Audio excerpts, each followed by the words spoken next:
meeting. All right, thanks everyone for joining our June Parks, Waterfront, Resiliency, Recreation meeting. We have quite a few things on the agenda, so we're going to get started. I think it's July. July, thank you, David. That shows you where I am. July meeting, and we won't meet next month, so that makes it even better. Susan, I see that Daniel in the chat didn't use the link. Okay, he didn't use his link. Maybe that should be part of your speech, but I'll promote him. Sure. That being said, committee members, please remember to use your link to sign in as a panelist. It's sent out an hour before, a day before, and a week before. So there are at least 3 emails that you can use to sign into the meeting. We'll go over some basic principles. I mean, many of us have attended Zoom meetings and community board meetings, but we try and follow some order here, meaning that we will go with the agenda items that are listed that have been presented since last month. And in terms of questions, we go to committee members first, and then we go to members of the public. We will limit to 2 minutes for each question. I don't typically use a clock, but if we think that it's necessary, we will use the clock. We ask you to be respectful of not only the committee and the presenters, but also your neighbors who are here to listen and ask questions also. I think that's it. If we want to start with. Okay. If I could just tell you, the mystery phone is Jamel. He just sent me an email. Oh, he's got a different phone number. All right, so first up is the minutes. Well, first up, before we go into the minutes, I'd like to introduce and welcome Catherine Freed to the Parks Committee. If you have a Hollywood Square, she wave again, makes it a little easier to find you, Catherine. There she is. If we were in live, we would obviously have her introduce herself, but she's a new member of the community board and obviously a new member of the Parks Committee. So let's welcome her to this committee, and Ryan, you will need to add her to our attendance list. So that being said, the minutes were sent out. I know Catherine wasn't here last month as a committee member, but we're not voting on the minutes, but for the committee members who were sent the minutes, are there any corrections or objections? Seeing none, Ryan, can you take attendance?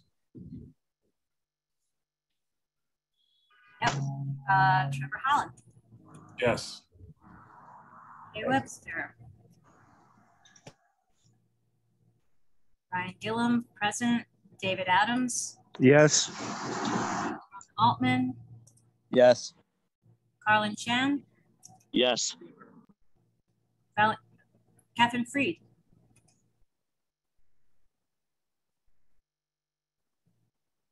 Here. Valentina Jones. Present. Robin Chattel. I just got an email from her. Why don't you go back to her? Daniel Tano. Present. Josephine Velez. Yes. Troy Velez. And coming back to Robin Chattel. She, for some reason, doesn't have the link. She's asking me to send the link. I'm just going to tell her to sign on the website. Do I mark her present or absent? Wait till she gets on. I mean, everybody has a link. I'm going to wait a minute, but as I mentioned, we were all sent out the link an hour before, a week before, 2 weeks before, so we have the link. So I just told her to sign on to the website and then I can promote her. All right. Trevor, I think we can keep moving. All right.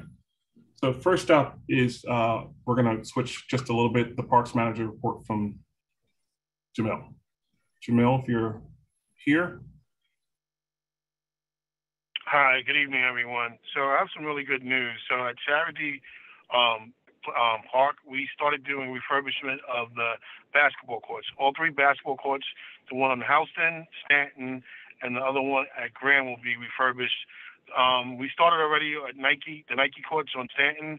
We stripped them down. They did a sports coating. They're open now to the public. The Houston courts are now the ones getting done. And after Houston, we're going to be doing Grand Streets. For Grand and Houston, because the courts are so large, we're going to have to section them off from the public so it doesn't affect the work that's getting done. Also, at the Broom Street bathrooms, we ordered the kiosks for both men's and ladies. They're on order, and once they get picked up, we're going to have them installed in the bathroom. The last part of my report is, we have a late, so we've been trying to get ahead of the garbage that we have in the district. So we typically now have a late garbage packet that's on from 3 o'clock to 7. We typically try to hit Saturday, Allen Malls, and some of the larger parks in the district just to get ahead of the garbage flow that seems to build up overnight. And then one of the things I get constantly on 301 complaints is what is the locking time of the bathrooms. So officially the bathrooms lock at 7, and then we have a crew that goes out after they lock up all the bathrooms. They lock up the park starting at 9 o'clock. That's my report. And Jamil, I know I sent it to you late, but was there an update on the lights underneath the FDR since they have been out since November? Yes, give me 1 second. So this is what Jamal sent me. He said, still working on the light issue at Pier 35. There were issues with the prior contract manager handling lighting issues at Pier 35, working with the same contractor with different contract manager to resolve issue. Yes, there's a new garden maintaining the entire Esplanade. Pier 35 is part of his assigned duties. The gardener also has a portable water tank, which is used to water areas along the Esplanade where the irrigation system may have operational issues. Okay, and just because we don't have Jamal at the meetings, I mean, because we've been trying to work through this lighting issue for half a year, and there's no lights. And in an email, if we could push to get some temporary lightings, because it's becoming a bit dangerous because there's no lights underneath the FDR at all. Okay, I can put a request in. Sure. Any questions from committee members? Susan, did you have a question? No. All right. Thank you. Susan, I re-forwarded the email about the budget stuff to Steve as a reminder for the month. Thank you. All right. Thank you, Jamil. Next up is a presentation from Parks and the artists regarding a project in Pier 35. So Elizabeth, if you want to introduce yourself and begin your presentation. Sure. I'm Elizabeth Masella. I'm the Senior Public Art Coordinator at New York City Parks. I oversee the Art in the Parks program, which permits temporary public artworks citywide. So we're in all 5 boroughs. Temporary artworks are on view for up to 1 year. Some are shorter, take many forms, murals, sculpture, fence installations, etc. And just a reminder of just other aspects of our program. So artists are responsible for all aspects of their installation. That includes funding, installation, maintenance. They're also required to provide general liability insurance. We do review the proposals to make sure that they will be safe and durable and suitable to the site. I don't want to share too much information before I turn it over to the artist. She can share much more information about the artwork. But this is a large kind of pavilion type artwork that will be installed at Pier 35. We still have a date pending. I think Satpal will get into kind of where we're at currently, but it would be there until April of next year in 2023. So I think I'll turn it over to Satpal Kaur, the artist here, and she has some visuals and she'll walk you through kind of the message behind the work and what the work is and how she conceived of it. And then, you know, we'll answer any questions you might have. I think. Thank you, Elizabeth. Sorry, I just posted that I needed permission to share my screen, but that was it. While I wait for that, I'll just thank you for the introduction, Elizabeth. That's great. My name is Satpal. I am a designer. I design both buildings and art sculptures. My background is designing energy efficient buildings and many other artwork that I have been part of too. But this particular one is very special because it's actually related to COVID-19 itself. And I can now share my screen with all of you, which is great. So this art installation came about just as we were all locked down in COVID-19. And it was something that really stuck out to me just generally because of what I was seeing internationally and just very locally. The art actually, the sculpture itself is a dedication to millions of lives that have been lost, impacted and touched by COVID-19 across the globe, and also in New York, where we were right at the epicenter in the US. So here I proposed the idea to Parks and Recreation for this architecture pavilion I had.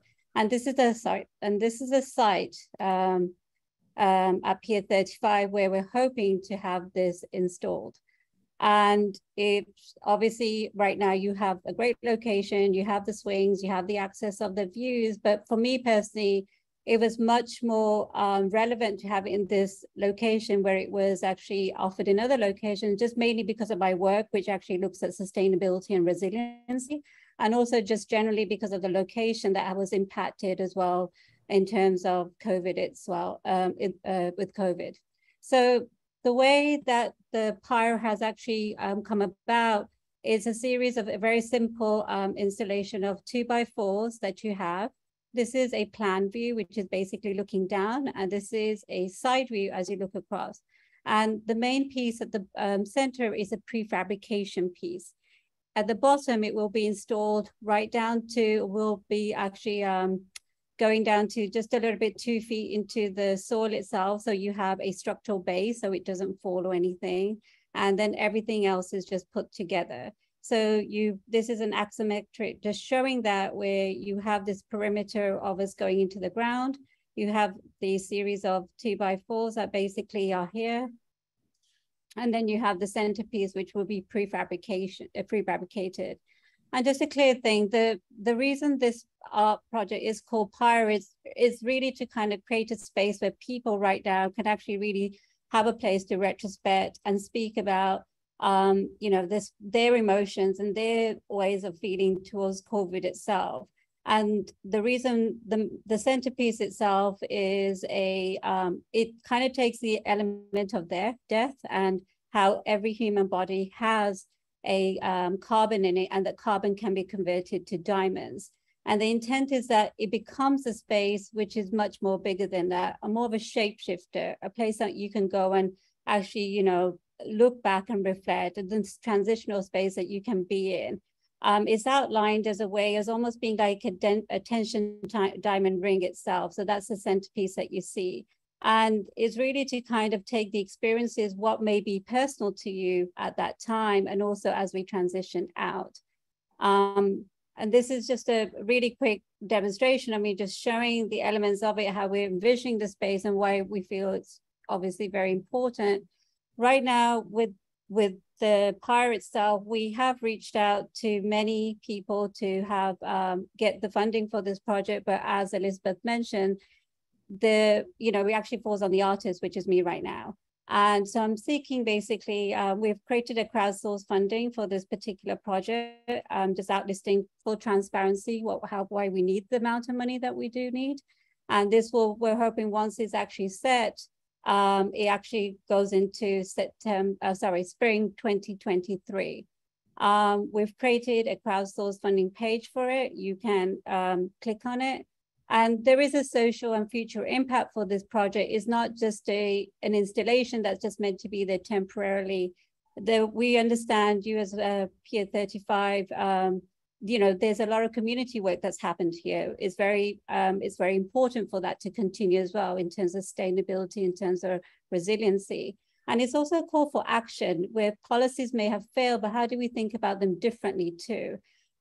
I believe it's a unique opportunity where you as supporters, we as New Yorkers, can really get this built and really create this special place, which Pier 35 already is, and continue that. And with that, since I was given 10 minutes, I'm going to stop. Thank you. And I'll just go back to the main image. So I welcome all questions. Thank you, said Paul. I think we're going to go with the committee first. I don't have a full screen, but so let me pull it up. But are there any questions from committee members? Orion has her physical hand up. Yeah. Yes, I just wanted to hear how your fundraising campaign is going. Sure. So now today we launched a crowdsource funding for it literally today itself. Behind the curtains, we have been reaching obviously to private investors, and that's separate just because there's a whole thing that has to happen for this. And just for full transparency on my side, just for this particular project, we have created a 501c for this. So, you know, any kind of corporate sponsors, they actually get separate money. So a lot of these talks, a lot of it, the private investors, they take time. So majority that we had initially reached out to, unfortunately, didn't work out, but we have a couple that are very interested. And so they're going to get back to us next week. And that's just private investors itself. The other main thing about this is, because I know this will be the first installation for Pier 35, we're actually saying all like the final donations, the 5% will be actually going back to Friends of Pier 35 itself. So that would just hopefully initiate and accelerate the next level of artwork as well. So today has been the launch day. So if you can please share this link that I know Trevor I've sent flyers over to him. I would really appreciate it. So hopefully in the next couple of weeks, we're hoping to meet the target. Can I just follow that up with, so right now you're just really at the beginning of the fundraising for the $100,000. And I'm sure you're not able to build, and then there must be a build timeline once you're able to secure the funding. So what is kind of right now the fastest that this would get built? So the fastest it would probably get, well, the fastest it will get built will be a week. It's really the funding that's really stopping us. And it's really because the materials and the fact you have to get it to the location and that prefabricated piece. The fastest would be a week, we're saying, you know, a couple of weeks max, but a week. It's just that I cannot move ahead, unfortunately, without securing a lot of things that I have to present on my side, which is also to do with labor, to do with transportation, also just generally with general liability to make sure everything is fine. So really it's just the funding that's really preventing it moving forward.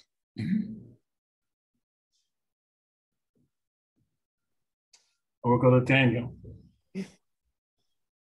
That's why we work together. Thanks. I might have missed was there a rendering with where it'll be on Pier 35? Where you'd like it was actually on the, I'll bring up the site plan again. It's actually in this location that we're stating it will be right now, where it provides shading. It's also, you know, close to the stage itself.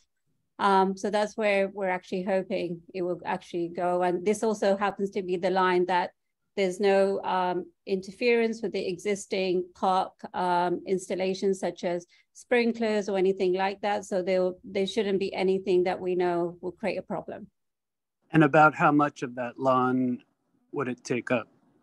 It would probably take majority of that lawn itself because the structure itself is 36 feet. Lengthwise, and the depth of it is about 16 feet. So I would say a majority of that square or rectangle it would take up, but it's a good place to provide shade considering most of that Pier 35 doesn't have shade. And then last thing, I've worked with artists and it seems like this would be too tall, and like sometimes Department of Buildings, I'm sure you worked it out with the parks, but what's the height of it? The height of this is 16 feet high. I have spoken to Department of Buildings because it falls into obviously a temporary structure, not a permanent structure.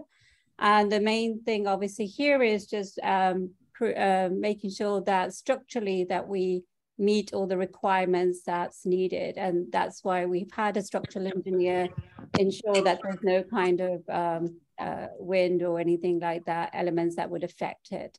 It was a great concern of ours too. So hence we actually did the overlay on the existing Pier 35 plans just to make sure there's no conflict.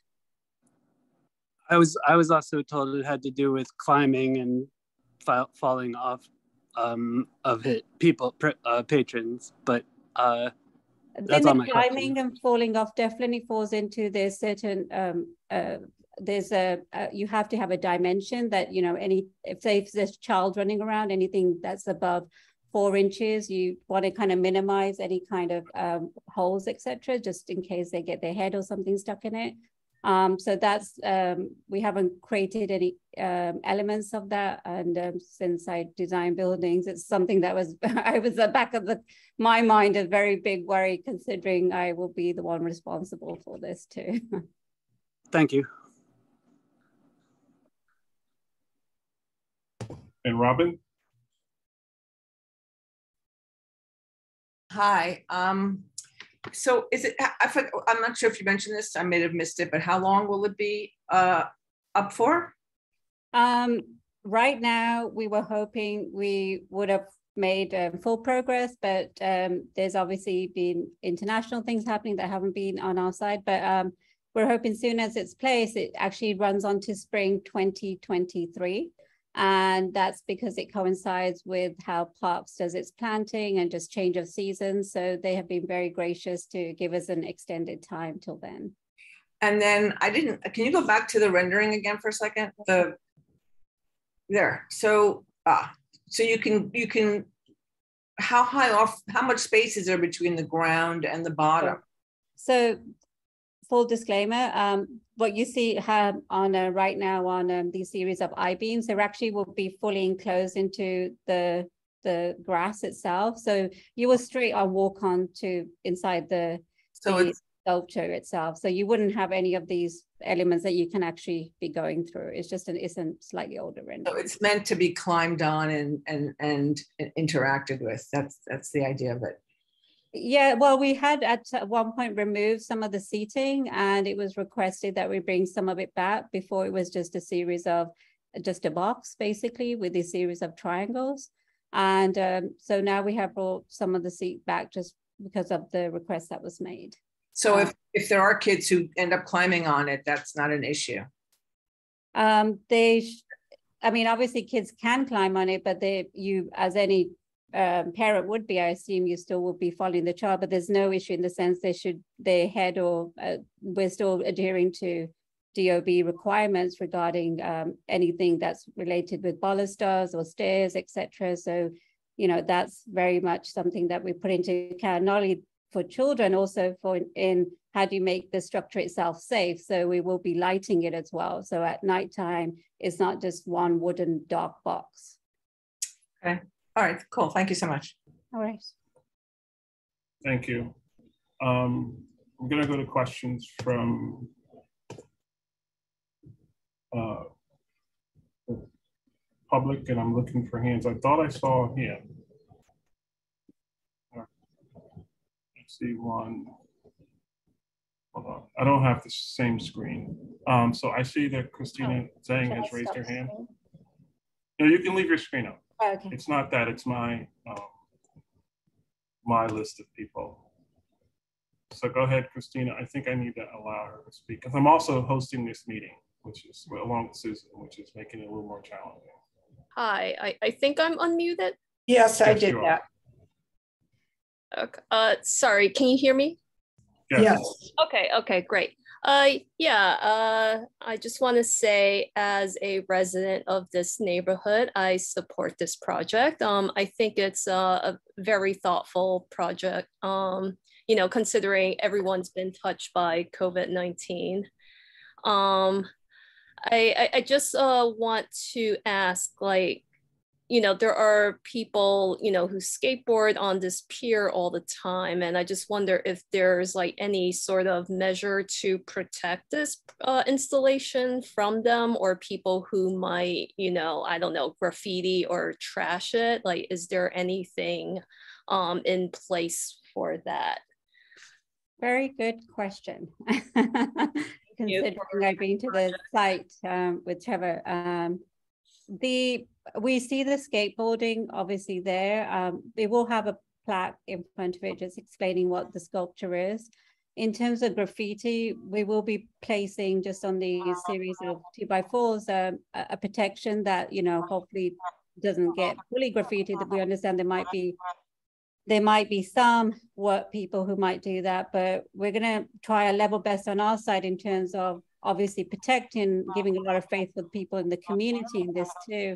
In terms of skateboarding, to be very honest, I don't really have an answer for that, because I feel the only thing we can request is people to be respectful of the sculpture and what it's trying to do. And I think this is putting a lot of trust in the community, the people out there. And I think that's all I mean, I cannot think of any way I can actually, you know, disencourage them other than having a plaque and, you know, stating the obvious. But I'm sorry, I don't have a better answer than that. What if I can just chime in? I would say the way it's going to be oriented on the lawn, it will be, I mean, not to say that someone who doesn't really try couldn't skateboard on it, but I think, you know, it's not so easy to skateboard on grass. So it won't be super like flush from end to end of either end of the lawn.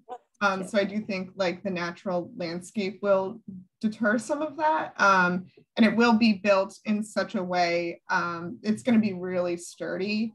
You know, another solution, which is an easy solution, is just adding tabs, like they don't even have to be very big on the edges, which would make it not attractive for skateboarders.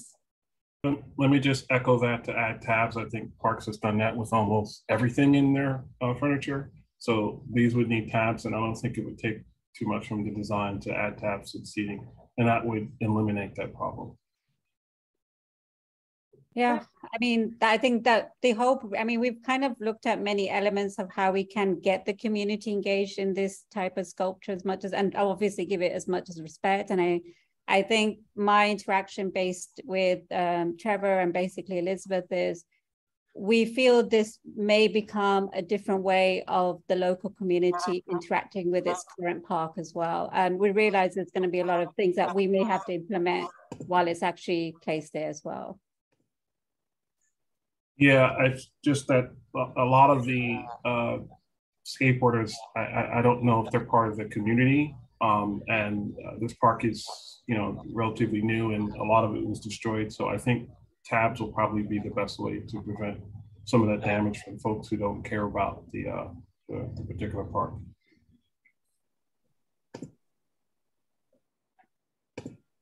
Oh, and let me go back. So I think on my side, I really believe in this sculpture and believe in Pier 35. So I would really appreciate if you guys can share the QR code with local people in your community, with your friends, and help us to raise the funds. And I will continue reaching out to other investors who are interested in this. And, you know, we truly believe this is a special place for this particular sculpture to be placed. Thank you. And if there are no more questions. Rob, but I just one more question. Have you looked at, you know, partnering with a local arts organization like Abrams Art Center, for example, that would help you present this? Yes, we have reached out to many local community stores or arts and art galleries as well. I think the thing that makes this project unique is really because it's in a very public space for the very reason that everyone can visit it. But it is, so we'll continue doing that. And if anyone else has any different recommendations in that local community by Pier 35, I'll happily reach out to them. we have everything ready to send to anyone.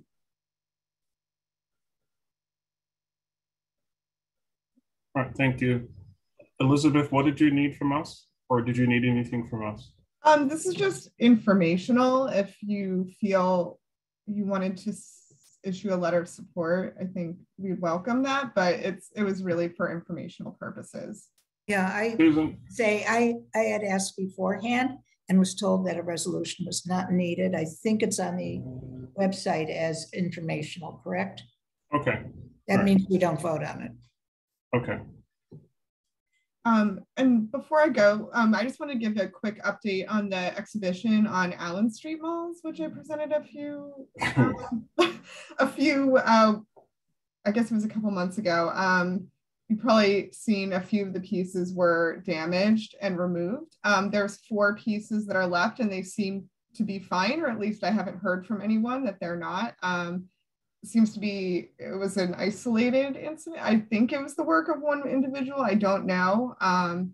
But we did hear from the community. They're very upset about it and they were sorry to see the works go that were destroyed. But luckily, several of the artists that were involved did decide to continue on. So there are still some works there, but we had some early challenges.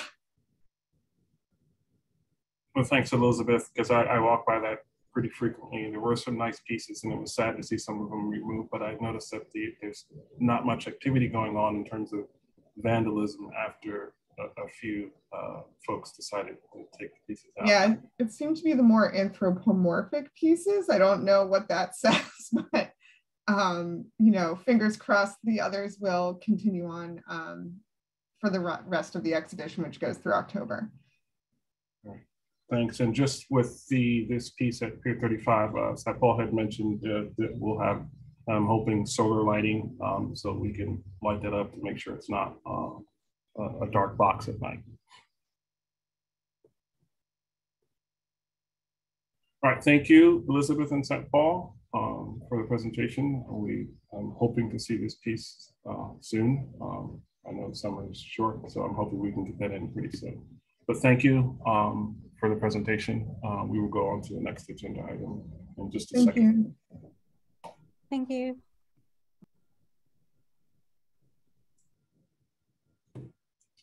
Next up is actually the ESCR update.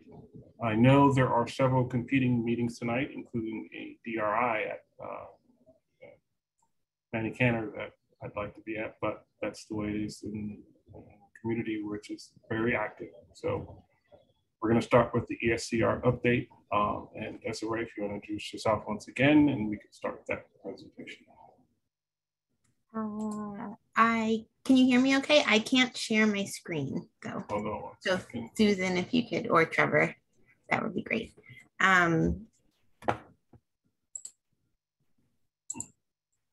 In the meantime, I could introduce myself. You should be good now. Okay, perfect. Let me see. No. No. I'll try again. Here we go. That should do it. Got it. Thank you. All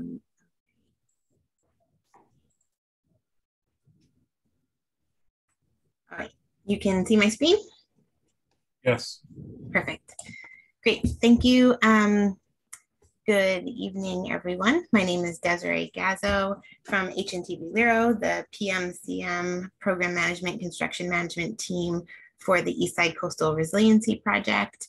I'm joined here tonight by fellow colleagues of the PMCM and DDC to present an update on the Eastside Coastal Resiliency Project. Highlights. Generally, this presentation will be an overview of contracts and construction updates. We'll go through Project Area 2 very quickly and then jump into Project Area 1. And then there's just one item on what we've heard. Project Area Overview, I think most everybody is familiar with the 3 projects within the Esc Art project, Project Area 1, Project Area 2, and Parallel Conveyance, which has not started yet. For an overview of contracts, most of the stuff is the same as the previous presentations.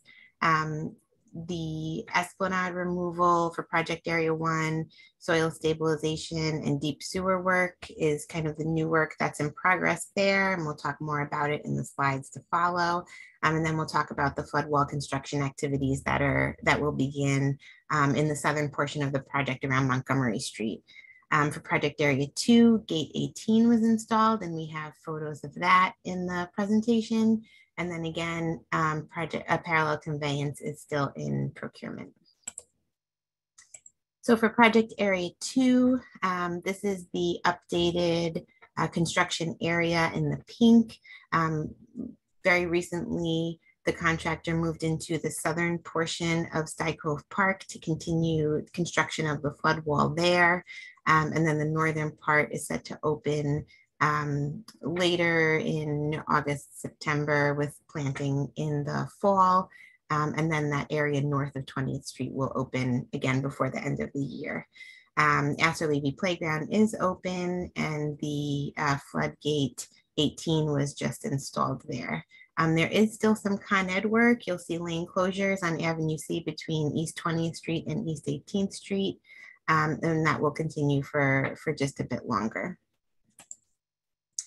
The current Greenway access, it had changed a little bit since the southern portion of Sky Cove started, but the Greenway is still open between East 20th and East 23rd.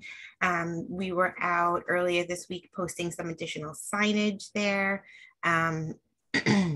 similar to the signage that we've been posting in project area 1. This is the, just to back up, the access to the ferry is still open. So you can access it from East 23rd down the bikeway, along the park, or from East 18th Avenue C, that corner there. So the ferry is very much still open and accessible and running on a full schedule. So once the northern portion of Sky Cove Park opens, the detour will shift south. It will not go up to East 37th. And then there will be the shared use path, or the Greenway, will be closed then between project area 2 and project area 1. And I think we presented this the last time we were here. I don't think it was as definitive as this, but this is the what we're anticipating again come fall when project area 1 opens, and the closure of the Greenway continues south. The ferry will still remain open during that phase as well. The contractor needs to provide access to the ferry at all times. So for construction photos, this is Aster Levy Playground Gate 18 install on July. It would just happen on, was it earlier this week? No, or last week, apologies. But the gate is a giant gate. It is several car lengths long, several car lengths high. If you haven't been out to Aster Levy Playground to see it, I encourage you to. It is an absolutely massive, massive gate, and it will connect again to the existing flood wall that is here, the new flood wall that was built, which this flood wall will continue under the FDR and then connect with Stuyvesant Cove. And then the flood wall over here is the flood wall that is adjacent to the VA hospital wall. So it will close off those two flood walls there in case of a flood or potential flood event. And that was a roller gate. The first gate that was installed for gate 14 was a swing gate. Those are the two types of gates that are on the project. This is what Sky Cove Park is looking like. They recently installed the pavement along the Esplanade. The seat walls are in, and they're putting the caps on the seat walls. So that's kind of the base for the seat wall. And then the actual cap for the seat wall has a rounded edge, so it's more comfortable to sit on. So they are really making progress there, and you could see the soil that's piling up along the wall. And then again, come fall, that will be planted. that's project area 2. For project area 1, many of the construction activities that have been in progress are continuing. The Con Ed work is continuing. The soil stabilization activities, which we did speak about a few months ago when they were doing the test stabilization activities, and we have some photos coming up. The Esplanade dismantling is moving along. Again, we have the barge activities shown on the map here. The barges are taking material offsite and they're also bringing material on site. We have some photos of the deep sewer activities in the slides to come. The Corlier's Hook Bridge was removed over the weekend. The overnight work to remove additional sections of that bridge will continue next week. So you'll see in the photos, the center span over the FDR was removed. However, there are 2 sections that are over the pathway along Corlier's Hook Park and along East River Park that still need to be removed. And then the contractor will continue removing the abutments after that work is done. The passive lawn partial closure will continue. We are looking at the drainage in that area. I know we received a comment about that, but there is still utility work that has to happen in that area. The partial closure of the passive lawn area is not impeding on the open space requirements. We are currently over the 42% of open space. So the partial closure of that area, again, is not impeding on that. However, we are going to look at the drainage and coordinate with parks as necessary for that. So the upcoming work that will also occur overnight is the pile installation prep work activities. And we have the construction advisory in the next page, so I'll talk more about it then. And then in the north part of the park that's still open, the Con Ed work is still moving forward from East Houston Street to East 10th Street. If you go over there, you will notice that Con Ed has installed some temporary pavement in the area that once was a trench adjacent to East Houston Street. And then again, once Con Ed moves out of the East Houston Street area, then the Esc Art contractor will move in and start working on the retaining wall there, the Houston Street retaining wall, which we introduced at one of the previous meetings. Con Edison utility upgrades at East 10th Street, that's number 8 on the map. That did take a little break, and then they will start up again in the next week or so. So the 2 night work items, these are the community advisories that were issued. Again, the night work for Corlier's Hook Bridge is just a continuation of that bridge dismantling activities. So they need to finish removing that. There will just be partial lane closures. There will not be a full FDR lane closure for that. And then the night work for flood wall operations, that is along between East Montgomery Street and Jackson Street along the Greenway here. So it's on the park side of the FDR drive, so on the east side.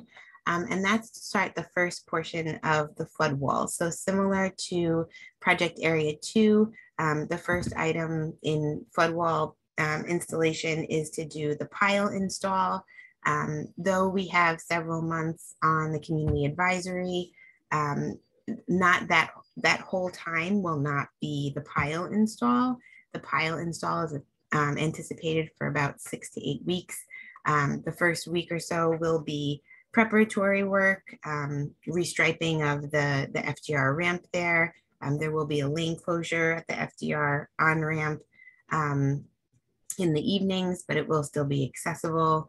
And then we are working with DOT on seeing if we could shift those hours in any way so that it's not completely overnight from 10 p.m. to 5:30 a.m.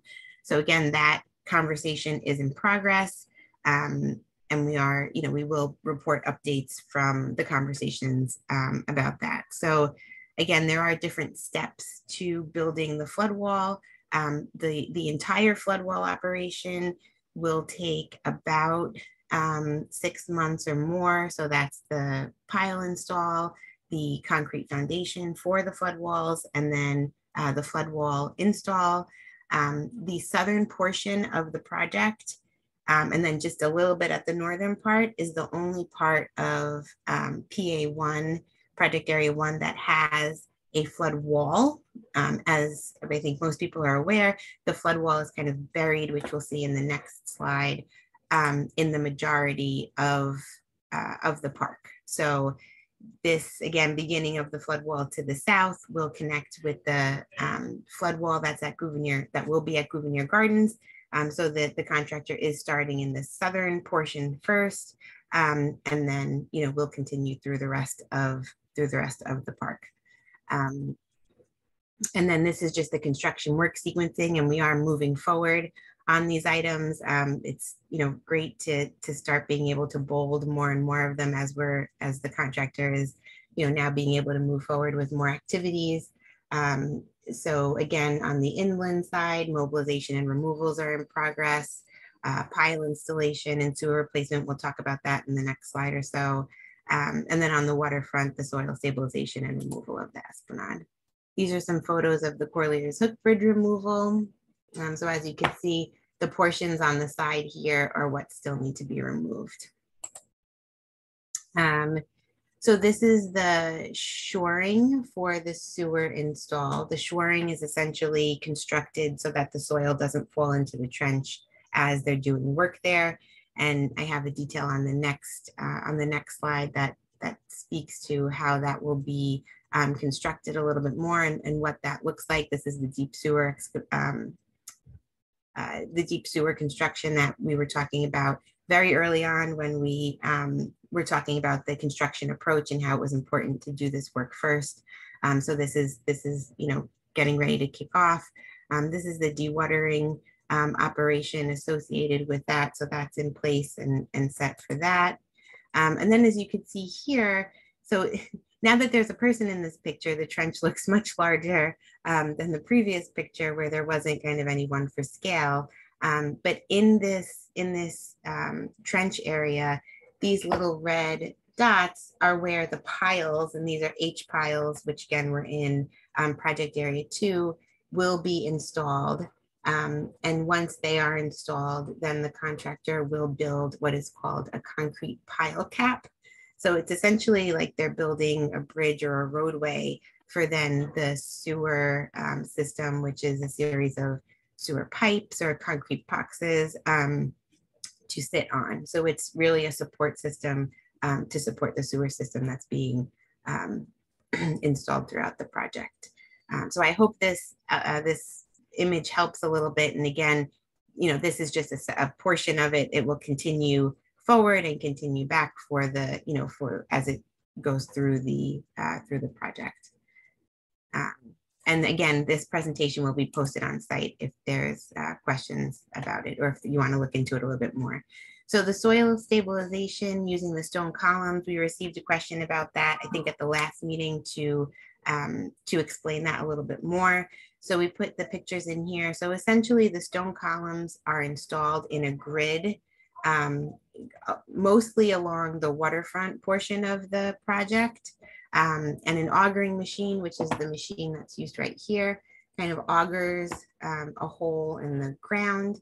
And then the hole is filled with crushed stone, which compacts to form this stone column. And the grid of stone columns stabilizes the earth to protect it from extreme weather events, flooding, earthquakes, etc. So it acts as a stabilizer. It gives stability and structure to the fill material that's on site there now. So again, that will aid with any flooding events that that come through to kind of prevent washout. So those are photos from when they were doing the test columns, and then this week or next week, the machinery will come in for the actual stone columns. So construction activities through 2022. Again, the only addition to this from the last time we presented is that night work anticipated for the Greenway flood wall This is a rendering of, again, what will be that flood wall there. This is the FDR, and then up top is where the Montgomery Street Gouverneur Gardens flood wall connects. Again, there's a gate here, and then the flood wall continues under the FDR, and then will connect to this flood wall here, which is what the contractor will start building. Again, the construction activities through 2022 in the northern portion of the park will continue, as we'd mentioned at previous meetings. That House and Street retaining wall will start up once the Con Ed utility work is complete there. And I think everyone has been waiting for an updated construction timeline. So this is the construction timeline where it stands. The request, and I think the request came from here and from the CAG as well. There was a schedule in the FEIS to model it similar to that one.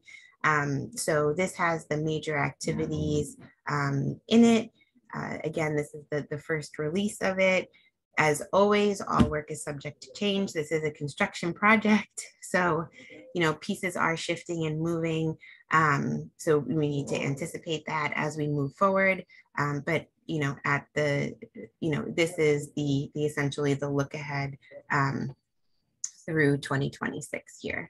I'm not going to go through it all. Again, this will be posted to the ESCR website, but it generally includes all of the items that we've talked about, the Esplanade, the soil stabilization, Corlears Hook Bridge, Esplanade construction, the buried flood wall, etc. And the inquiry tool is always open if you'd like to submit questions there, or again, we'll be at the CAG meeting and future CB3 meetings. This is, we're here for a couple of years, so you can take this and digest it, and we'll be here to answer the questions. What we've heard, the biggest thing I think is improved access conditions and wayfinding signage. So we did post, CCL Joyce has been posting and updating the signage on site. So I, thank her for keeping everything current. One of the asphalt pathways around the track has been restored. We're looking for the contractor to restore the other one in the next coming weeks. The handrail has been installed on the Houston Street ramp, and there is some asphalt work that needs to be done there as well. We recognize that. Again, this is the access plan, and then we've included additional signage on site to point folks in the direction of open amenities, restrooms, etc. So we are again working on the requests for the site requests. There was also a recent request about lighting around the track area. So we're looking into that as well in coordination with parks.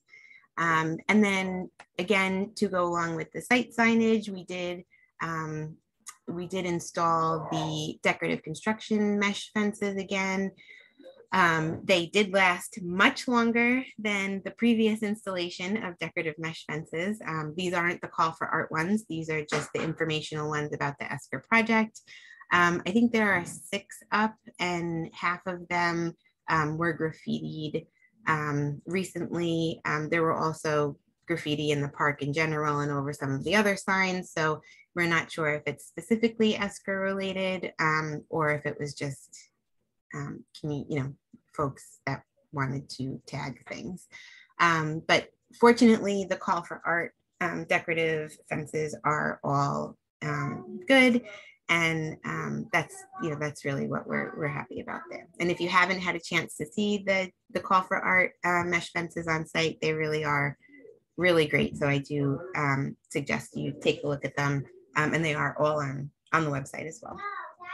So that's the end of the presentation.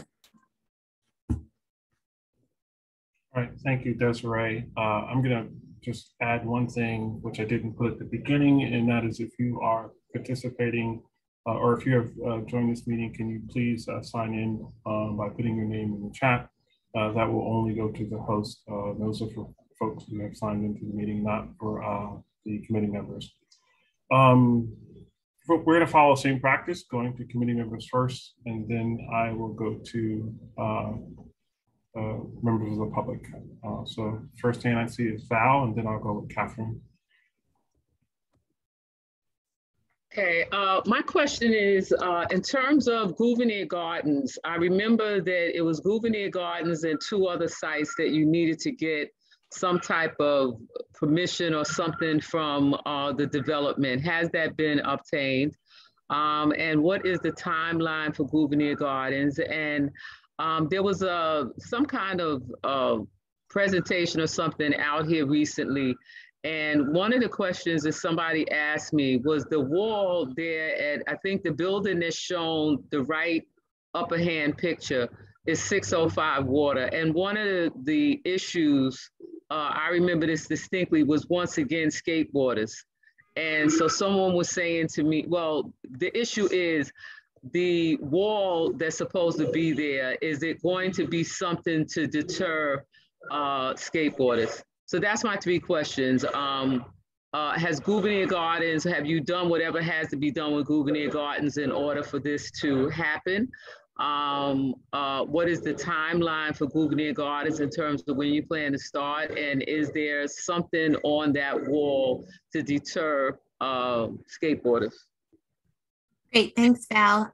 So yes, there are deterrents on the wall for skateboarders. We did do a tabling event and I did not have the response to that question, but then we did take that back to the office, and there is deterrent on the wall to prevent skateboarders. I could try and come back with a detail on that next time. Access agreement. You know what, let me just ask you something, because the person, somebody said to me that someone told them that it was like some presentation on Delancey Street. So is that incorrect? Because, okay.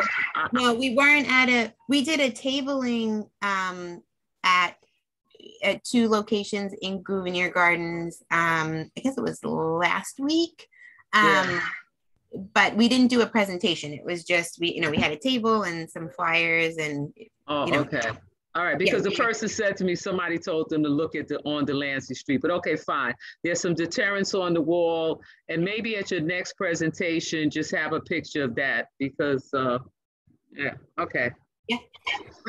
And then the agreements with Gouverneur Gardens and East River Housing are still in progress. So once those are obtained, then we can move forward in those 2 locations. I believe it is anticipated to happen in the next couple of months. So that is work that is scheduled to happen this year. But conversations are still ongoing with both parties. You said Gouverneur Gardens and East River? Yes. Okay, East River Co-op, okay. Yes. Thank you. And when are you scheduled to start the wall here at Gouverneur? The wall at Gouverneur, the agreements have to be taken care of first, and then it should be like in a couple of months, hopefully. Okay. And we'll come back and especially let Gouverneur Gardens know as soon. I mean, they've been with all the conversations. They'll know. Okay, thank you. You're welcome. Thank you. Catherine and then Robin. Okay, yeah. There was a dewatering presentation today also. And can I just say how unhappy I am at the fact that they picked the exact same day and a half an hour earlier to make that presentation than this Parks Committee? I can't believe they couldn't have found another date. So I would like to request that at some point fairly soon, although I don't know how that's going to happen if we're not meeting next month, but that the board find out about the dewatering, because as I understand it, they're saying it's going to take 5 years. And I'd like to know what kind of impact that's going to have on the timetable for, for finishing this project, and what kind of impact it's going to have on things like putting in the piles and the soil stabilization. Sure. So the dewatering is part of all the construction work. So it happens simultaneously to the construction work. It was always built into the plan, and it happens simultaneously, and it will not hold up the project. Okay, because I didn't see that it was originally planned for 5 years. I mean, I thought this was supposed to be over before 5 years. The dewatering will be within the time frame of the project. Okay, and then I have a question about you said that the bid is still not been complete with the parallel conveyances. Do we have a time frame on that?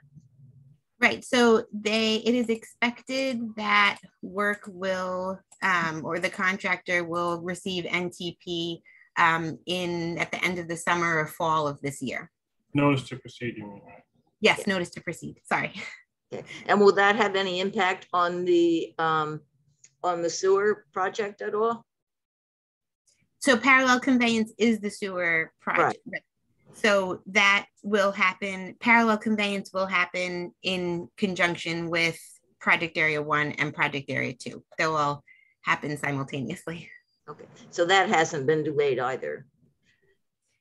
Well, that it is on schedule to start. I'm not sure what the schedule is for parallel conveyance. That isn't something that we've been, spoken about, but we could parallel conveyance. There will be a presentation on parallel conveyance once it gets closer to starting. All right. Well, again, I would like to see a presentation on the dewatering as well. We could take that back. All right. Thank you. You're welcome. Thank you. Robin? Hi, Desiree. Yeah, the parallel conveyance, it's who would be presenting that and to what committee? Because it's really not park land, right? We're talking about streets and other places. And then I know that our co-op, the Hillman Co-op, has already been in discussion. We're being told that work's going to start in July or August. So I think before it's ready to go, just like the parks, we should have some community input. So do you know about that, Desiree? Sure. So I believe, and Trevor or Susan, maybe you could respond to this, that it's up to the committee, the community board, to decide what committee would host the meetings for that information. So I don't know if it would stay with Parks Committee because it's part of Eastside Coastal Resiliency, or if it would shift to another committee because it's, most of the work is, Robin, as you said, in the streets. So that I don't know if I could speak to. I don't know if Trevor or Susan can. Yeah, well, I'll opine just a bit. Since we do have resiliency under our title, that might bring it this way. But however, we have transportation committee. Ideally, a joint committee meeting, but they never are too well attended because it's no one's real committee. So that would be the ideal. But if not, then either on the transportation or parks. But I'll let Susan speak also. I would say that it will be decided, when it's ready to come to the community board. I would expect that the exec committee will look closely at it and make that decision. Yeah, the concern, of course, is that any community input is going to make a difference, that it's not going to be set and done and nothing can happen. So I don't know when that meeting would take place. I guess not till September, but if we're talking about beginning work before September, so that's, and I've been trying to ask a bunch of people about it, but I appreciate the info here, Trevor and Susan. Yeah, and Robin, you could submit an inquiry through the inquiry tool also, and we could direct it to the team that's handling the questions for PC right now also. And just to be clear, the design of parallel conveyance is complete, and it's just the construction that would be starting. Right, but that's been shifting because, shifting on whose property and who's paying. So that there's been a lot of shifting about that, so. Okay, yes. All right, thanks. Mm-hmm. You said the design has been complete on the parallel conveyance. So I think what we're looking for is there are going to be impacts because you're going to be digging up streets, and this is a pretty large project. I thought you had a slide of where you thought the project, where you think the project may start for the PC work, or did I not? Where we think it will start? Yeah, the time frame. Because Robin's mentioning July and August. I didn't think it was going to start in July and August. There's been conversations with our co-op board, about the work being starting like right away, like August, September. But no, it hasn't been presented to the community except for, you know, your presentation. So that's a concern, as you're saying. Well, the design has been presented, but I think you're more focused on the construction impacts because we've already seen the design. There are plenty of slides. We even had another presentation a few months ago on parallel conveyance. So we've had probably 5 or 6 presentations on parallel conveyance, and 4 of which I've been a part of. But I'm very familiar. But I think the concern is presentation in terms of the construction impacts, because it's nice to look at a design, but how it's going to affect the community is a different story. But Desiree, back to my question of when is it supposed to start in August? It's tentatively the beginning of, oops, wrong way, I'm sorry. Beginning of fall, potentially the end of summer. You know, right now we have it as fall 22 construction start. Okay, so we'll look at it. Right. So I don't think that you're going to dig up every street along this path within a few days. So we'll look to bring it back in September. And just to follow up, if you could let us know who will be presenting, whether it be you or there's another team. I imagine there's another construction team, unless you're handling the PC work. There's a different construction team. All right, so we're going to need to bring in a whole construction team and to talk about that, and we'll get the Desiree version of the PC team. So, will it still be DDC? It'll still DDC, yes. And I think some of the particulars of who will be presenting on it are still being coordinated, but also the contractor needed to be brought on to, you know, similar to Project Area 1 and Project Area 2, you know, the design is here, but the contractor decides kind of how he wants to build the design, of course, with approval of the city and the DDC. So now that, you know, the contractor is on, you're right, Robin, you know, the next steps would be to say, you know, come back and say, all right, we're going to start at this location and we're going to start at that location. So once they have that schedule and approach, like we did for Eastside Coastal Resiliency Project Area 1, that's the next step to be presented to the community. Yeah. All right, thank you. Any more committee questions?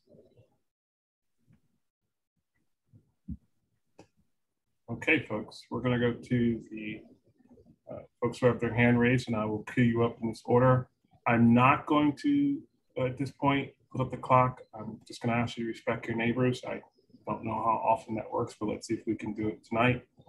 So in this order, it will be Fanny, Frank, and then Diane. And just please be respectful of your neighbors. So go ahead, Fanny. Hi, can you explain a little bit more about that dewatering permit? Because I feel like if they're holding a hearing about it, I think it's pretty important. I mean, is it possible for you to explain what it is and what's happening and why is this permit necessary? Yeah, so the hearing was actually from 6 to 6:30. It ended up ending like right when the CB3 started, or 6:40.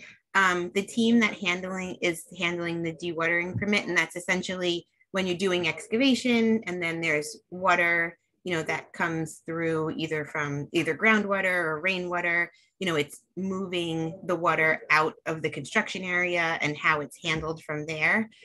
I personally do not have the details of that, but at that hearing, they did say to direct, if you direct any questions that are specifically on the dewatering to the inquiry tool on the website, to the CCLs, and I could put the link in here also, then that team can assist with the responses for those questions that are specifically for the dewatering. But it's like, can you tell us more about it? Like, where's this water going? I mean, it looks like it's going into the East River. And where's this water coming from? I mean, is it water from the sewage or what? Like, can you tell us that much? I mean, I wasn't able to make the hearing, obviously, but I would think that you'll be able to, you know, give us some answers.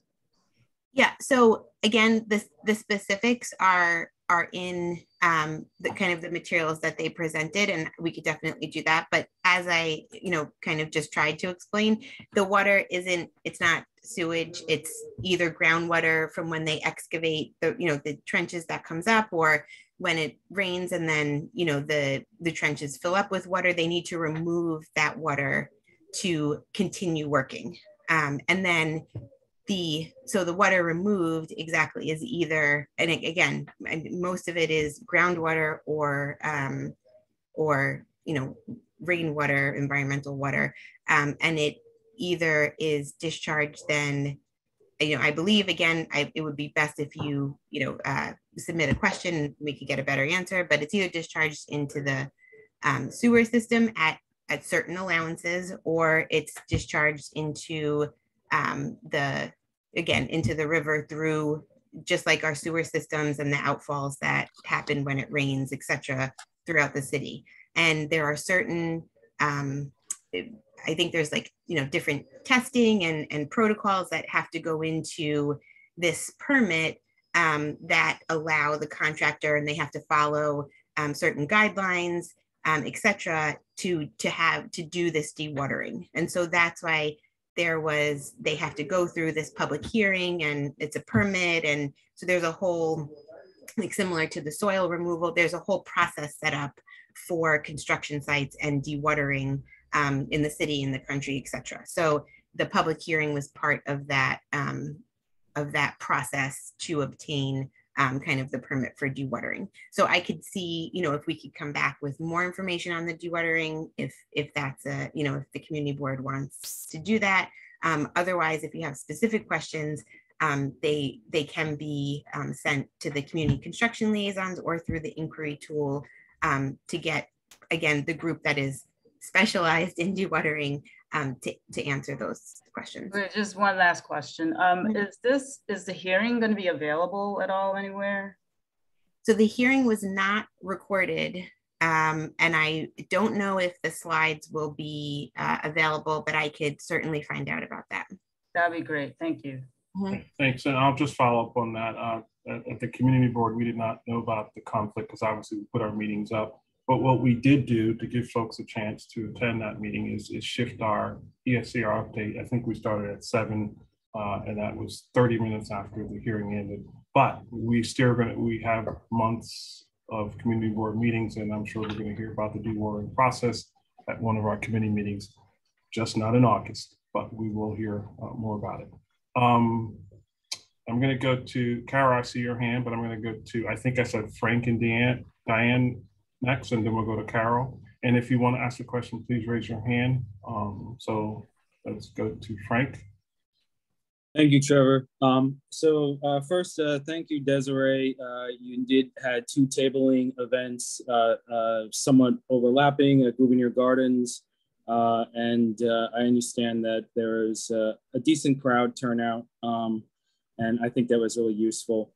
My question, I'm sorry, to the community board, I would encourage, if it matters at all, but I would encourage to have the parallel conveyance meeting at the parks meeting. I think it follows a stream of information that's really come out of parks. And I think the date is also in a lot of people's calendar heads. So if that matters, I would just encourage, and if you wanted to do a joint meeting, fine, but I think it really works successfully to come from parks. And then Desiree, my question is, can you go back to the, I'm sorry, did I miss it? The timeline? For PA1? Yeah. Okay, I just wanted to look at that for a second, but I think I figured it out. But my other thing is regarding so to you, Desiree, regarding parallel conveyance, just a recommendation, if we could have that community information more in advance. I'm not saying that you haven't, I'm just referring to the Con Ed notifications when you, it's not out of your control, I understand, but if you can have that put out a little bit further, just stress to folks that is more appreciated. But then my other question is I'm unclear, since the design is finalized, what would be the community input? And I know that wasn't your question, but maybe you can just help me understand like where people would be coming from, like what would be community input as far as a parallel conveyance? I think, as far as, community engagement for construction projects, I think just hearing back input on, how is a detour handled, or how is signage handled, or how, are the construction hours, those are things that, we look to take back that we can make, improve or make suggestions on. Again, as far as the alignment of the work that's being done, that is, that really won't be changed. But I think it's, again, as Trevor mentioned, kind of the impacts to the community and any way that the community can, voice their opinions and concerns, et cetera, on kind of the construction impacts and, how we're presenting it, and notifications, just like you had the request to, make the notification sooner than they had been for Con Ed, especially at the location, the Gouverneur Gardens in particular. Okay, thank you. That's helpful. I just want to know sort of in terms of what, okay, that's very helpful. Thank you. I mean, and Robin did ask the question, so I don't know if Robin has other thoughts, but. So, no, your answer was, yeah. she can chime in, but your answer was helpful in terms of knowing, just in terms of what the community can sort of advocate, or, just what's coming. It just gives me pause for thought, that's all. Thanks. Okay. And just to note that all this presentation, as well as the other presentations, are all available on the website, where this one will be available. I know it's small on your screen, but you can make it bigger by dragging the slider, but it's available on the website for your further review. Susan? Yeah, I was going to say, for the construction, it's good to hear from community members, because sometimes there's unforeseen conflicts that you may know about, and just have input on unexpected things. Okay, Carol and then Diane, and I see Wendy and Billy. So let's go to Carol and Diane. Can you hear me? Yes. Okay, great. The question I have is probably for the contractor, but maybe Desiree, you can follow up on it.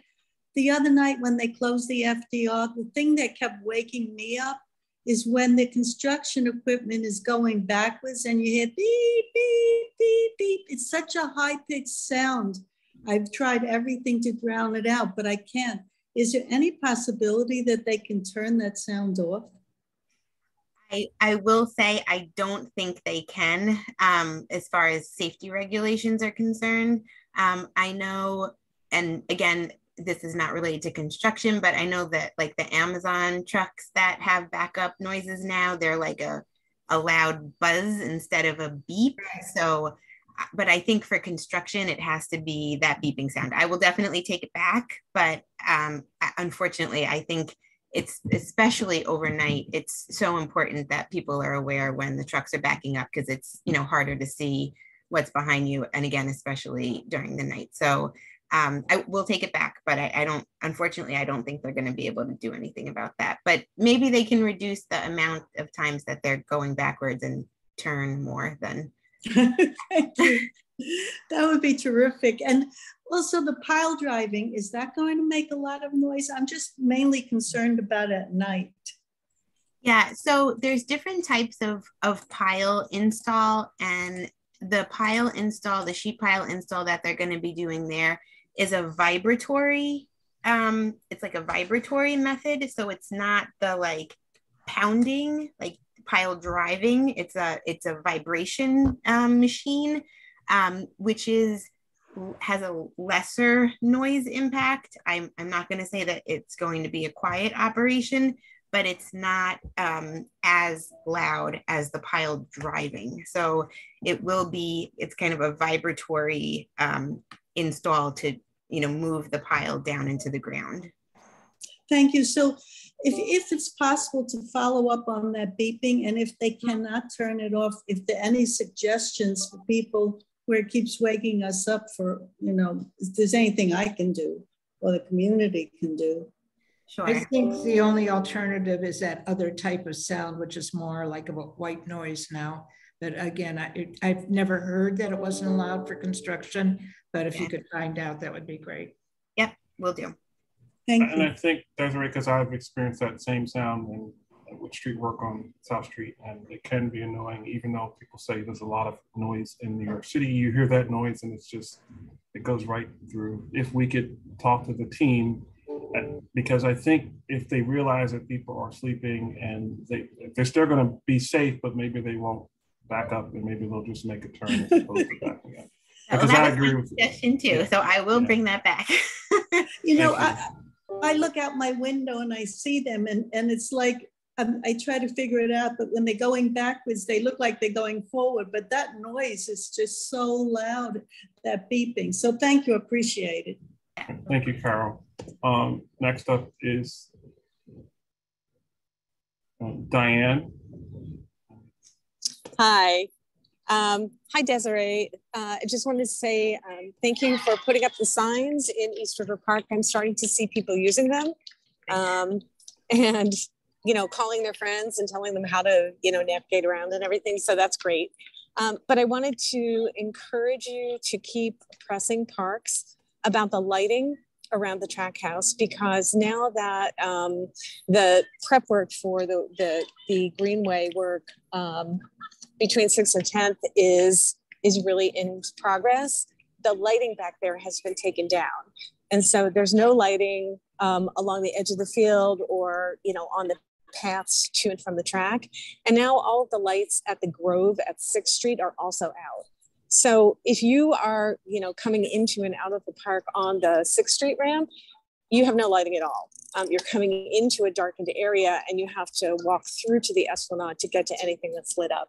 So if we can, you know, continue to encourage parks to get that addressed quickly, that would be great.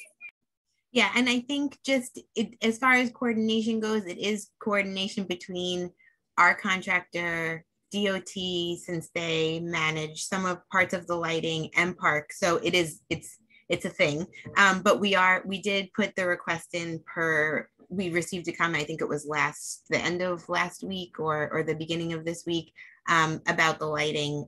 So we are actively, you know, taking a look at that. I'm sure it will take a minute to either figure out why, if the lighting is still there, why it's not working, or, you know, if there's a way to provide temporary lighting. So we will, again, in coordination with Parks and DOT, address that situation. Great, thank you. Seems like temporary lighting would be the quickest path forward, but I will let them do their thing. Okay, thank you. Yeah, well, I'll again remind the team tomorrow. Thank you. Thank you. So we'll go to Wendy and then Billy.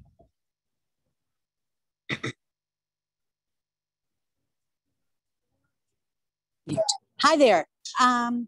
So I have a couple comments about the dewatering hearing, and then I'd also like to say something about the night work.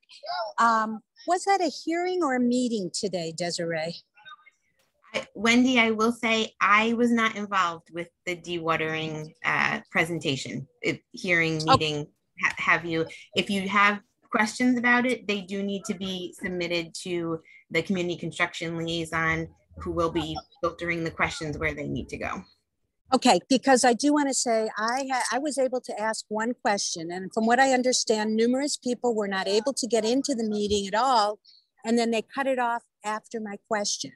So it was half a meeting, if anything. So I do encourage us to have another chance to talk and learn about what is this dewatering, especially since it's 6.6 million gallons of water a day that they're talking about over a period of 5 years. It's going to have some impact on vibration and noise. And that brings me to Carol's comment about the noise. I have a distinct memory of Lorraine Grillo saying that part of the reason the plan changed to the current ESCR was to avoid night work.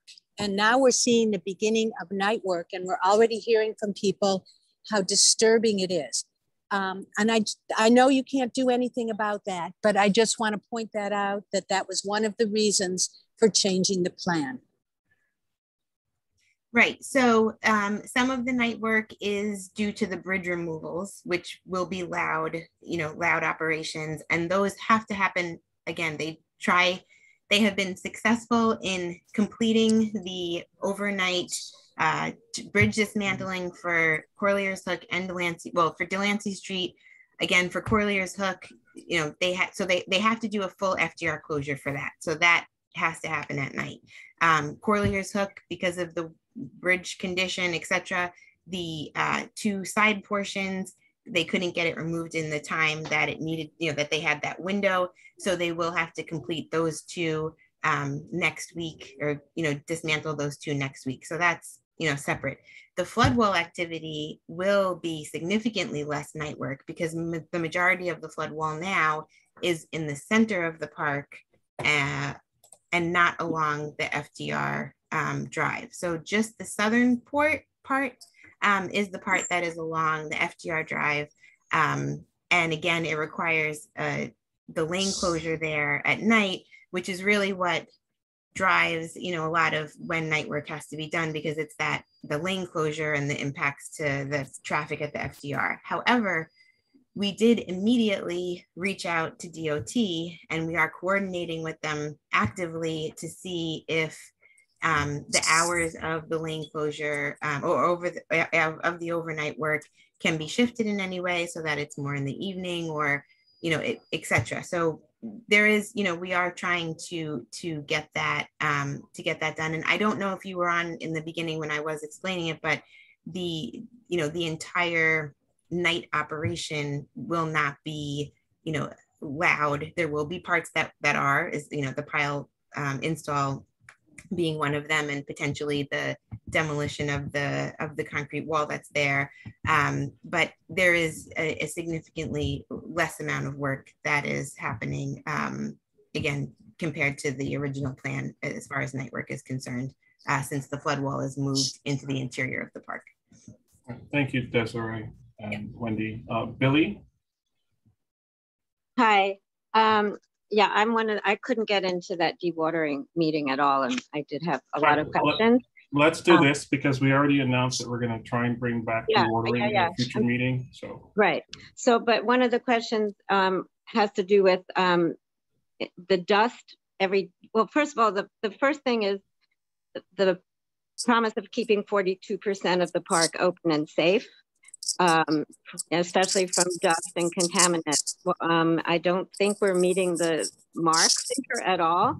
And I just, you know, it's, and I'm wondering also if the parks could provide extra shade, temporary shade, at least in some of the areas where it's open, but there's no more trees. And another point is, so there's dust flying around. There's water being dumped back into the East River from the dewatering, and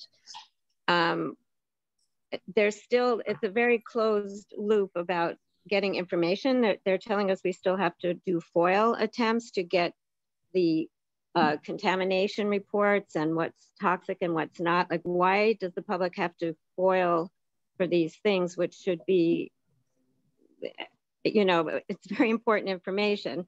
And who's overseeing this? Is it a state environmental protection? Is it the city? Is there somebody monitoring this, even though we don't have the information as the public? And the third thing is the parallel conveyance. I mean, I know the whole project was short on WBEs and MBEs. Is that contract now with a W or MBE? And I'm also confused about the actual language of parallel conveyance and the very large pipe that they were going to use the pipe as water storage during storms to keep the sewage overflow from going to Newtown Creek and contaminating over in Brooklyn. And I'm just wondering, what is that called, this large pipe that they're using for storage? So that's like 4 questions. Yeah, so have you been to our website at all? No, not recently. Okay, so if you go to the contact page of our website, you can submit an inquiry and I can send you lots of information on parallel conveyance, recorded presentations, etc. on that. We have an environmental monitoring page that has the air quality reports. We have air quality monitoring. We present that information monthly at the community advisory group meetings, and then we post it to the website. So I can send you that information as well. And then in regards to why items need to be foiled, again, we can bring it back, but that's the city requires certain items to be foiled. So it's not, specifically this project, it's projects across the city. It's, their protocol for the release of certain information. So again, it's a process, but it's still, you can get the information that way. And we can send you the foiling, how to foil, etc. if you need that information. In regards to, the open spaces, most of the open spaces do still have the tree cover that was there, except for some of the trees that were along the shared use path, which is kind of where the ball fields are, which I'm sure you're aware. But there has been, question to parks previously if, additional amenities or improvements would be made to the open portion of the park. And, there aren't any scheduled, since the park will, continue to be under construction. So we'll certainly take that back, but it has, come up previously. But I think as far as the other questions, if you would send us an email through the inquiry tool, then we can send you links to a lot of the information that you're looking for. And then you could definitely follow up with questions, either with our community construction liaison, over the phone, or through the inquiry tool, or at future community board meetings, because we'll be here for that as well. Desiree, can you once again drop the link for the website, because it's very useful for information and to sort of get a bigger picture of what's going on, and to use that form to ask those questions. So if you can drop a link, and I'll send it to everyone. And then Trevor, did we finalize and send to you the quick links page? Or maybe I could resend it. I don't know if it's posted to the CB3 website, but we did make a website quick links page, which has an overview, and it links to all the different pages within the website. So we could definitely send that through again as well. Okay, you can send it. Include me on that, we'll be sure and post it. Well, actually, just send it to Susan. Just send it to Susan. Okay. Trevor doesn't want to know. No, I don't, because you're asking me if I remember a piece of paper of the thousands. I'm not sure. I don't remember either, but since you brought it to our attention, as soon as we get it, we'll post it. Sure, we'll send it over first thing. Thank you. And I'll drop the link in the chat. Billy, I'm going to unmute you for a second. Maybe she didn't answer a question. Well, if there is toxic, it's one more question, like about toxic dust blowing. If there is toxic dust that day, it doesn't help to get the report at the end of the month. Is there a protocol for notifying people in the park or nearby the park that have asthma, or can it be like, you can't go on the beach if there's a riptide and they put up orange flags or something? Like people with asthma and COVID, it's very dangerous. Even if the dust isn't toxic, but they can see that. But is there some kind of protocol? So there are the air monitoring machines. They alert the contractor if it hits an action level or an exceedance, and there's it's in the report and it's on the fact sheet. But they get an alert, and then they review the situation kind of at that monitoring machine, because there's several of them spread throughout the site, and then they can determine, like for Project Area 2, it was, when they were getting a delivery of, of sand or something. And then it was, the truck was by the machine, and then it caused dust, and then it, the machine went off. But we give the updates monthly. And if there were to be some, air related or dust related emergency, then yes, the public would be notified. To date, there have not been any exceedances that solicited public notification. We've been well under the averages of set by, you had asked the DEC, DEP, and there's a fact sheet on the oversight that is for this project for environmental items, especially air monitoring. Trevor, you're on mute. Sorry. Thank you, Desiree. We're going to wrap this up with Robin, and then we're going to move on, understanding that we have DNS to talk about later on. But go ahead, Robin. Yeah, thanks.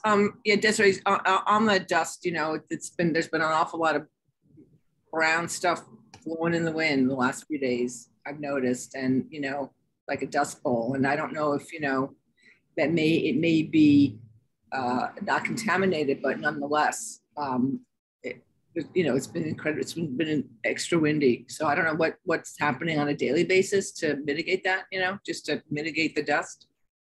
Forget to report on it, you know. Yeah, and we'll bring that back. I'll bring that back with the team that's handling that. Just that it has been a community, you know, it continues to be a community concern, but especially since we have had these windy summer days. But there are techniques that the contractor uses to, you know, pull down the soils and the dust, etc. So I'll bring that back to the team. Thank you. We also needed to rain, which hasn't done. We do need rain. Very dry. They should be watering it down. Yeah, that's one of the mitigation techniques that they should be using. All right, thank you, Desiree, for that presentation. I think we will see you in September. I know there are some issues that we need to further discuss, including parallel convenience, but thank you for the presentation. You're welcome, and I'll drop the links into the chat. Sure. All right, thanks. Next up is our district needs discussion. You want me to give the intro? Yeah, sure. Sorry. Yes, go ahead, Susan. Okay. Thank goodness this is the last time.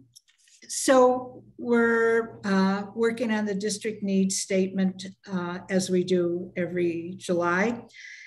This is a planning document that describes conditions giving rise to unmet needs in our community. And if we have strategies or plans on how to meet those unmet needs, we include those. We does not include funding requests because that will happen in October when we vote specifically on 25 expense and 40 capital requests. The document is for the fiscal year starting a year from now. So it's not about what's happening now. It's about projecting what our needs are going to be a year from now. And we try very much to keep it documented so that it has weight. The executive committee a couple of years ago voted on a format, a consistent format for it, and which is to be very succinct and as bulleted as possible, not wordy, so that our needs stand out and don't get lost.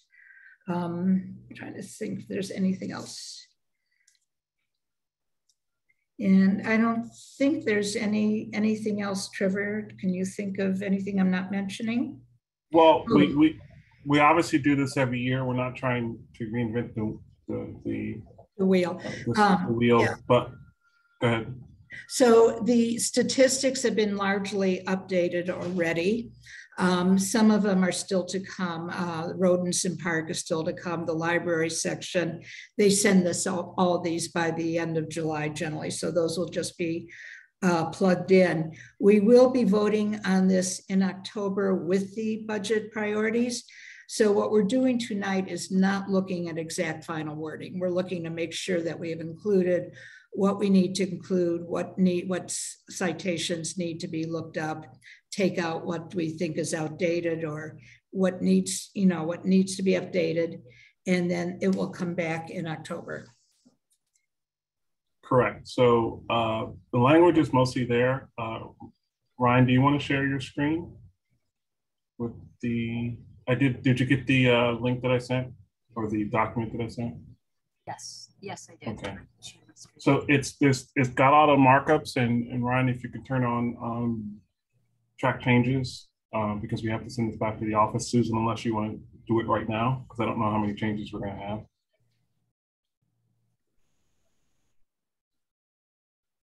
Yeah, it's kind of messy to look at because we didn't want to show every change. We didn't want to remove anything or rewrite anything without showing it.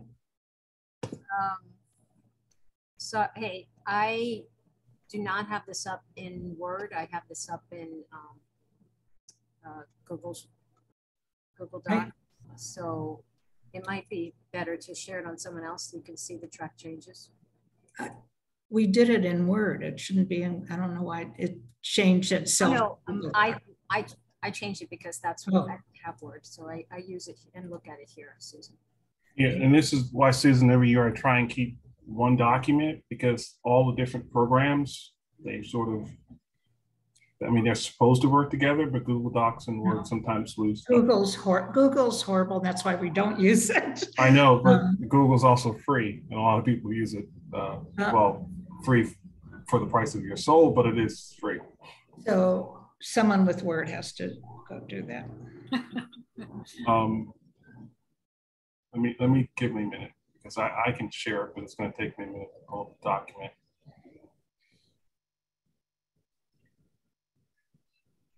We used Google about 2 years ago, and it was a disaster. So I make a point not to do it. Yeah, it's just that different formats make it a little challenging. But I would say 99.99% of people have Word. Not anymore. I didn't say 100%. I think that percentage might be a little lower, especially with the newer generation. Yeah. Really? I would say so. No, I'm not part of the younger generation, so you could be very right.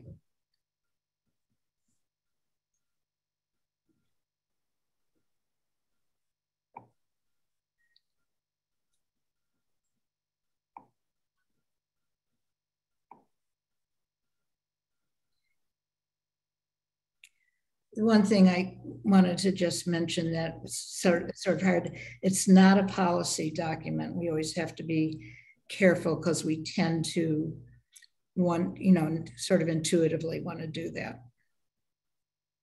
Who would do such a thing, Susan? Can't imagine. Not you and not me. So how long did that meeting go after I left this at 5 or 5:15? Which, oh, that one. Not long after that, I think. It was entertaining. Yeah. All right, did that work? Can you make it a lot bigger? It works perfectly if you can make it a lot bigger. Oh boy. You can make it. Okay, I can make it bigger on mine. I guess if we on your screen. Yeah, we can make it bigger on our screens, somewhat.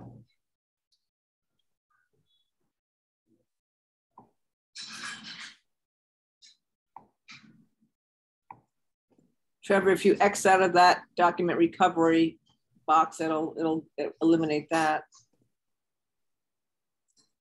There we go. Now you can make it even bigger. I don't know how to make it any bigger. Under view, and then you can do like 100 and, oh, no. No, I can't do that. Yeah, never mind. Okay. I think so we'll have to, we'll just have to plow through, and if you just shrink, if you get rid of all the Hollywood squares, you can probably get a little bigger view. Yeah. In other words, don't look at us, look at the document. If you close your panelist screen, this will fill the screen. Okay. Okay, so for parks building. Yeah, you got to move it up. So I changed the borough-wide storage to our citywide to borough-wide because the reporters that spoke to Kay and me about this had done research and said it was strictly borough, that we were responsible for borough-wide storage, not citywide.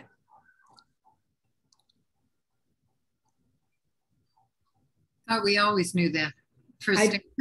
You knew it, I didn't. We had it wrong. So anyway, I corrected that. And then I put in the few words about it being an environmental justice area with a citation to the map.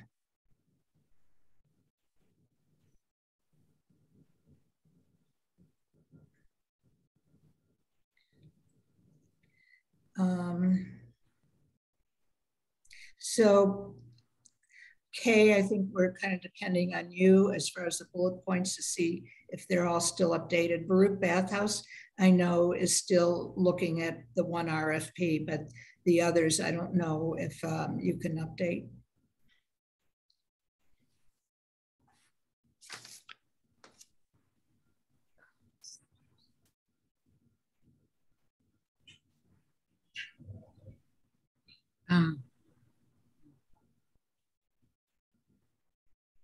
So do you want me to say this now, or do you want me to write something to you? No, let's say it now. Let's say it now. I'm going to try my best to type it in. If not, you can send me the language, but go ahead. So starting with the Stanton, that's all correct. 2 out of 4 park buildings are used for borough-wide. Okay, you're gonna have to, can you, it's just that I have my thing elevated, so it's not easy to type. Yeah. There you go, that does it. Yes, that is. Are for borough-wide, and 1 is for citywide. That's the communication building. Okay. Doesn't matter, I think, here, but. So 2 out of 4 parks buildings in SDR Park, 2 out of 3. Two out of no, well, 2 out of 4 actually, but they're using 3 out of 4 park buildings. So 2 out of 4 are borough-wide, right? So this statement is wrong. It says. I could have fixed it. 2 out of. But it says citywide. It should be borough-wide. Yeah, that's right. 2 out of 4 are borough-wide. Yeah. And the communication center, which is citywide. Yeah.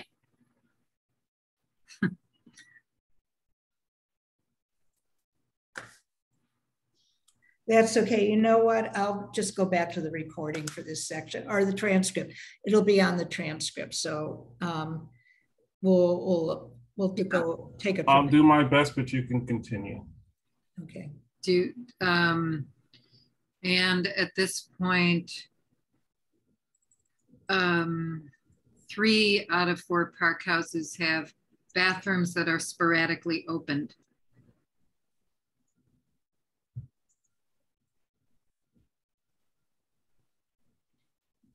Say that again, sorry. 3 out of 4 park house bathrooms are sporadically opened. Is that due to plumbing problems? Yeah, I mean, it's due to a lot of things. Things happen in them, and but also I'm not sure if the contractors did a good job. So I'm not going to speculate. Oh, just leave it then. Okay. Just leave it. Yeah. Yeah. So it's pretty good. And the rest of it, yeah, the rest of it is pretty good. I mean, I don't know if it's necessary to say that the mayor, you know, de Blasio on his website, you know, Margaret Chen gave money for the move out. So they have the money to move. They have. I don't think we need to put all that. Okay. That's all I know. And so I would just get rid of the SDR Hester Street building. It's irrelevant. It's already noted. So SDR Park, get rid of this completely? Yeah, because it's covered in the other. The Hester Street building, right? Yeah, that one. Yeah, I mean, if you want to name them, you can say in the other paragraph, the Hester Street, the Broome Street. So I'm gonna get rid of this one completely. Yes. This is why I don't like it, because my Surface doesn't like to do too many tasks at one time. Just remember to save it before you close it. No, I wind up in my 18 recovery documents. I think it might be helpful to name the buildings because you're talking about the Sand Street Park House, then yeah. Then you say 2 out of 3, and I'm like, wait a minute, is that one of the 4? So maybe you could say 2 out of 3, Hester Street Building and Room, yeah. Room are used, yeah. Thanks, Robin. Yeah, that's a good idea. So what is Robin saying? I'm saying add in when you say 2 out of 3. It's a 2 out of 4. 2 out of 4 of the parks buildings that are used for borough-wide parks maintenance communication. You could put in parentheses Hester Street Building and what is the other one? Broom Street. Hester, Broom, and Stanton. If you want to have them all in that paragraph. Well, you already mentioned Stanton, so right. Yeah, whatever. So Hester Street and Broom then. Yeah. Okay, we can clean up any language. Yes, don't worry about finalizing the language. Hi, Trevor, is this not including the Green Street Park on Montgomery, East Broadway? We're not there. We're not there. Okay, sorry. Does anybody know what's happening with the Allen Street Mall Comfort Station? I would assume nothing. Susan, will we get an update on that when we talk to parks? Yes, if we ever have our budget, well, we will, we were promised. Yes, that will be part of our budget priority meeting. Okay, we will not only ask about that, but also about the entire mall, which has. But then again, that would be, we always put that in our capital priorities. Correct, but just to get the status of it, because right now. Yes. We know nothing about it. The rest of these are fine.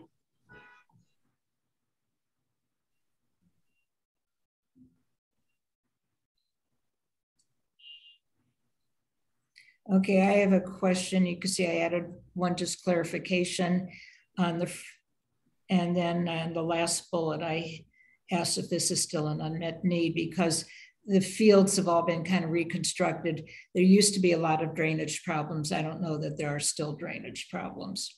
So Susan, are you in recreational use or above that?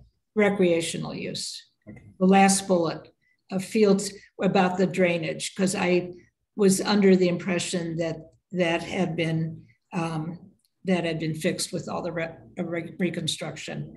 Does anyone know? Before we go, let me let Daniel speak.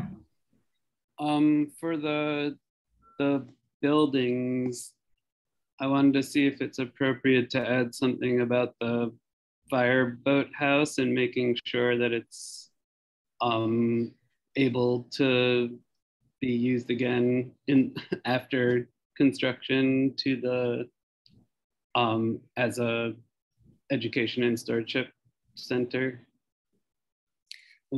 We should ask Christine about that. We did get a letter that guaranteed the composting will be returned, but we should ask her about, it's a good point to put a note in there maybe to ask Christine about the fireboat house. Thanks.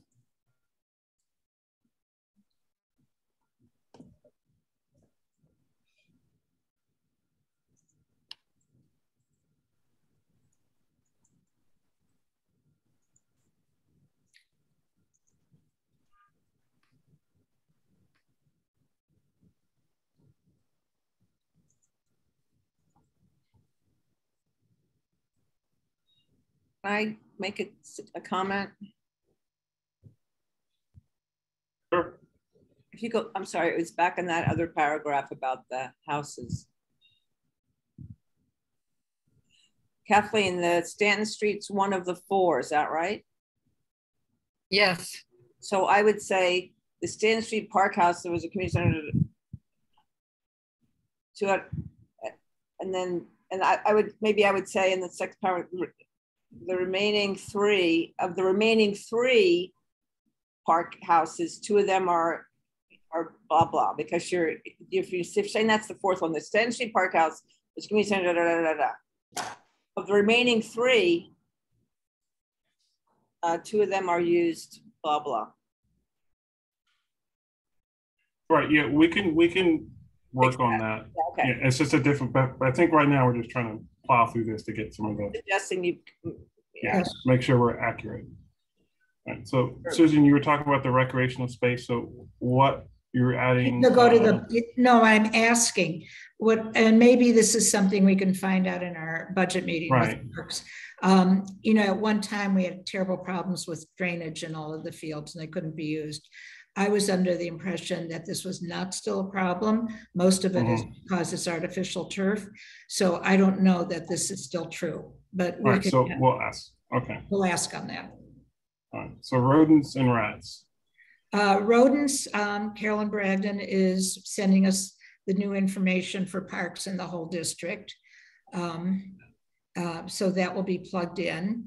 The wireless access, I believe, is the same, but I just want to add stats. I have statistics for the lack of availability in CB3, so I'll just add that. It's not just parks, it's all of CB3, but that will include parks. Okay. Maintenance, always an issue, but. So that's somewhat rewritten. Oh, because it was updating the pandemic language.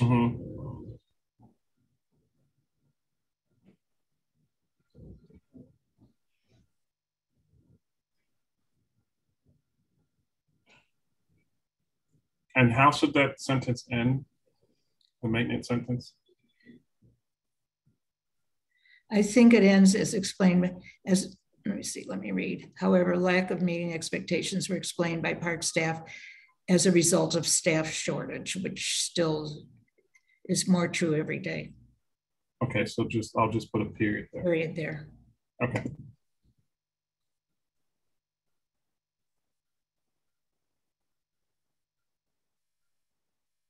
Okay, these are still issues, and I imagine they're going to be issues for quite some time.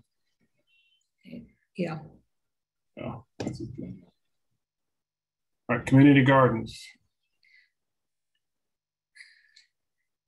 So we haven't reached out to any community garden people. No one's reached out to us. I don't know if we have anyone here. Or and I don't know if it needs to be updated. You know, did you hear of the recent, you know, Lungs had a whole project to use permeable pavers and to do it in certain gardens. And apparently the entire project fell apart after we're waiting for years to get this done. And I don't know how it relates to this, but something's very funny. Something's odd about what happened. Do you want to find out and see if it's something that we can put in there for an environmental unmet need? Yeah, I think it might be something the community board would want to look into in general. It was a lot of money and a lot of time and a really good project. So I will try to find out, but I think it's really a Charles question, perhaps. Could be. I'm just not going to have time to do it. Yeah. That's why I'm asking you. Okay. Okay, so Kay is going to ask Charles if this particular section needs updating or if there's a district need for community gardens, another district need. Okay. We can see what we can do CB3 for the permeable pavers issue. Okay.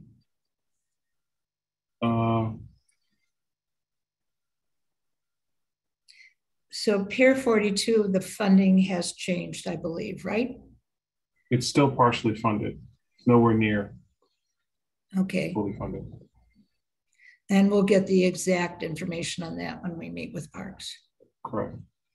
Composting, since we've lost so much composting, I was going to suggest not to have a huge paragraph, but just to have, you know, a sentence or two that's stronger because the unmet need is larger now than it was. Can someone volunteer to rewrite this to be a little more, to be a lot stronger, but keeping basically the same amount of words, or maybe a few more? Thank you, Daniel, for rewriting that Super. paragraph. You can send it to me when your leisure. Send it to both of us, not at you're right. Send it not to at your me. leisure. Send it to both of us and not at your leisure. Well, I didn't finish at your leisure, which is before 5 p.m. tomorrow. Just one little paragraph to make it stronger. But it doesn't need it's just to rewrite it to make it a little stronger. Yeah. And then the library section, they always write that for us. They are in the process. You know, they wait till the fiscal year starts. That's why they don't have it yet. But they will send it to us before the end of the month. We'll just plug it in. Susan, one quick question. I know we saw a presentation on the renovation for Hamilton Fish Branch. Was that ever done, the renovation? Do not know. Okay. Right. Put it on your question list.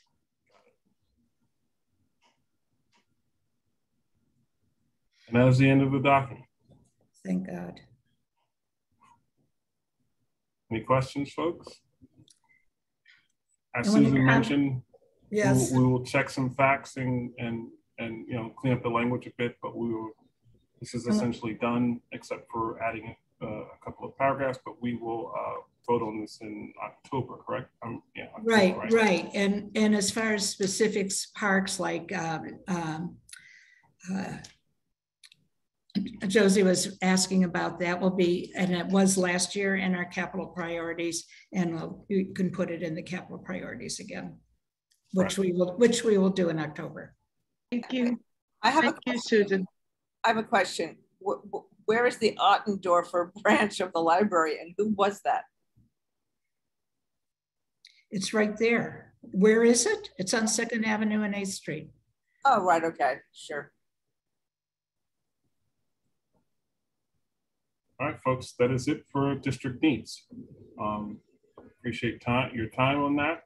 Thanks, Susan, and Drew for your office. Yeah, Trevor, if you would save this document and send it to me, that would be great. Okay. Thank you. Save it now.